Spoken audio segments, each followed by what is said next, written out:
आचार्य doctor Vikramaditya आपके साथ और आज का विषय हमारा है तुला राशि वालों के लिए शुक्र और बृहस्पति की युति का जो योग बन रहा है वो क्या करेगा।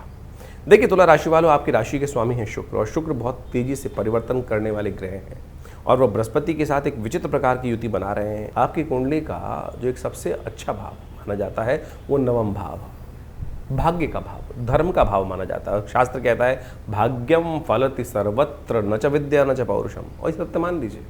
कर्म प्रधान विश्व रचना तो है, लेकिन कर्म के द्वारा, शुभ कर्म के द्वारा जो भाग्य बनता है वही आपके जीवन में वारे न्यारे कराता है। यदि सौभाग्यशाली व्यक्ति होते हैं तो कहाँ से कहाँ जाते हैं छोटे से कर्म से, और दुर्भाग्य कहीं हमारे पीछे लग गया है तो हम कितनी मेहनत कर लें, कुछ भी कर लें, फिसल कर कितनी मेहनत के बाद नीचे ही आ जाते हैं। ये भाग्य का खेल है।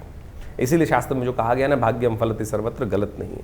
और आपके भाग्य में दो परम शुभ ग्रहों की युति करीब करीब 27 जुलाई से लेकर 21 अगस्त तक रहने वाली है, और यह समय बड़ा विशेष है आपके लिए। भाग्य के द्वारा बहुत सारे कार्य करने के योज बनते दिखाई देंगे। उदय हो गए हैं बृहस्पति महाराज, और उनके साथ उन ग्रह की ताकत को बढ़ाने के लिए शुक्र आ गए हैं। लेकिन समस्या क्या है कि दोनों परस्पर विरोधी बुद्धि के व्यक्ति हैं। दोनों परस्पर बुद्धि जो है दोनों की विरोध, एक इधर चलती है। और आपने स्टेज पे देखा है कभी, स्टेज पे बहुत सारे विद्वान बैठे हों तो एक विद्वान दूसरे विद्वान से मतमतांतर करता ही है।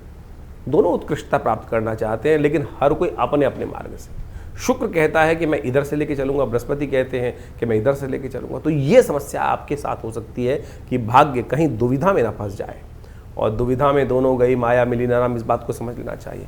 ये जो समय आपके लिए दुविधा युक्त ना हो, इसको दुविधा को निवारण करने के लिए शांत भाव से परमात्मा का स्मरण करने का प्रयास करें। तरक्कीदायक समय है, तरक्कीदायक बिल्कुल समय है। और इस वक्त तो ग्रह आपके लिए यदि गोचर के दृष्टिकोण से, कम से कम गोचर के, देखिए हम हमारे यहाँ कुंडली में दो भाव होते हैं, एक गोचर का ग्रह और एक प्रत्यक्ष कुंडली का प्रभाव, जिनमें विंशोत्तरी दशाएं इत्यादि बहुत सारी ग्रहों की इंटरनल पावर देखी जाती है। लेकिन गोचर के दृष्टिकोण से यदि देखें तो शुक्र महाराज अब बृहस्पति के साथ युक्त होकर लग्नेश भाग्य में जाकर बैठ गए हैं, भाग्य जगाने के लिए तैयार है। और ये ग्रह को योगायोग आपके लिए दिखाता है कि पुरुषार्थ से बहुत सारे अच्छे योग आपकी राशि में बनकर तैयार होंगे, बहुत सारे सुगम मार्ग आपके लिए खुलने को रास्ते बने बैठे हैं, तैयार होकर बैठे हैं। ऐसे में भौतिक सुख प्राप्त करने का योग भाग्य से बनता दिखाई दे रहा है।